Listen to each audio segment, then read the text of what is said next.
नमस्कार, आप live cities देख रहे हैं। मैं हूं जय शुक्ला। बिहार में बढ़ते अपराध का बोलबाला ही कहेंगे कि अब यहां पर बड़े बड़े अधिकारियों का घर भी सेफ नहीं है, सुरक्षित नहीं है। ये बात इसलिए कह रहे हैं क्योंकि राजधानी पटना में एक ऐसी चोरी हुई है जो कहीं ना कहीं सवाल खड़े करती है।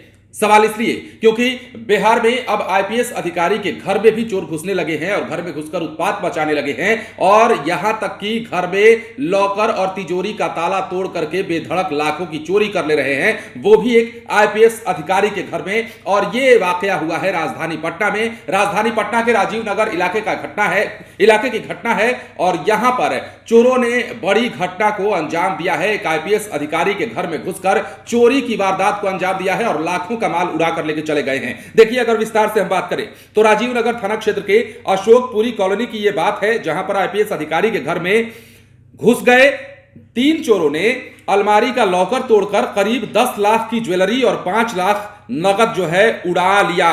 सूरज कुमार वर्मा आईपीएस अधिकारी का नाम है, जो कि मध्य प्रदेश के नीमच एसपी और वर्ष 2013 बैच के आईपीएस अधिकारी हैं। उनकी पत्नी भी मध्य प्रदेश में ही आईपीएस अधिकारी हैं।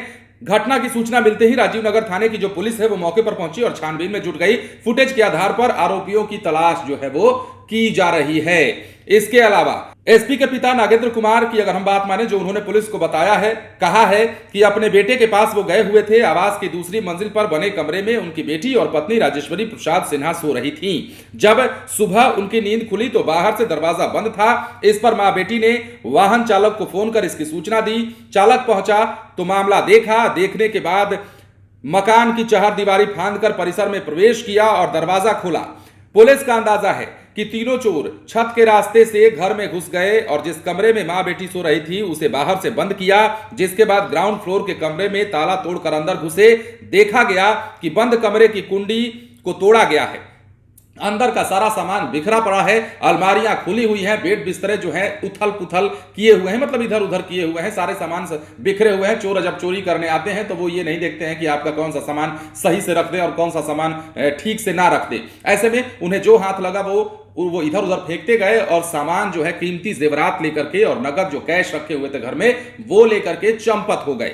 अलमारी में रखे गहने और रुपए तो ले ही गए। स्वजनों की माने तो गहने 40 साल पुराने थे। मामले की जांच जो है पुलिस कर रही है और फुटेज में 3 संदिग्ध दिख रहे हैं जो पैदल ही आए थे। चोरी के बाद तीनों पैदल ही बेली रोड होते हुए खाजपुरा तक जाते देखे गए।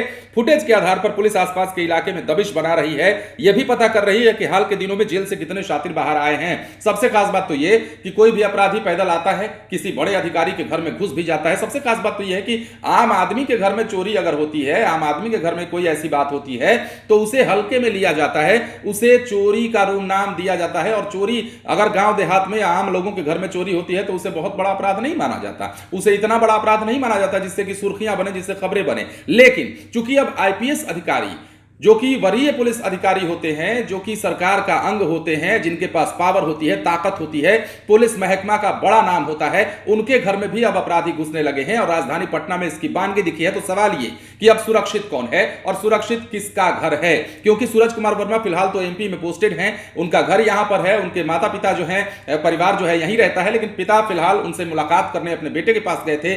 घर में महिलाएं थी और इन लोगों को अकेला देखकर ही चोर अंदर घुसते हैं छत के रास्ते से, फिर अलमारी तोड़ते हैं, फिर जेवरात लूटते हैं, उसके बाद में पैसे लेते हैं और 10 लाख का लगभग सामान लेकर के निकल जाते हैं पैदल ही। समझ सकते हैं, पैदल ही। अब पुलिस जो है मामले की जांच कर रही है और देखता होगा कि कितनी जल्दी इनकी गिरफ्तारी हो जाती है। बने रहें लाइव सिटीज के साथ। यदि अब तक आपने हमारे चैनल को सब्सक्राइब नहीं किया है तो सब्सक्राइब कर लीजिए ताकि हम आपको खबरों से अपडेट रख सकें। धन्यवाद।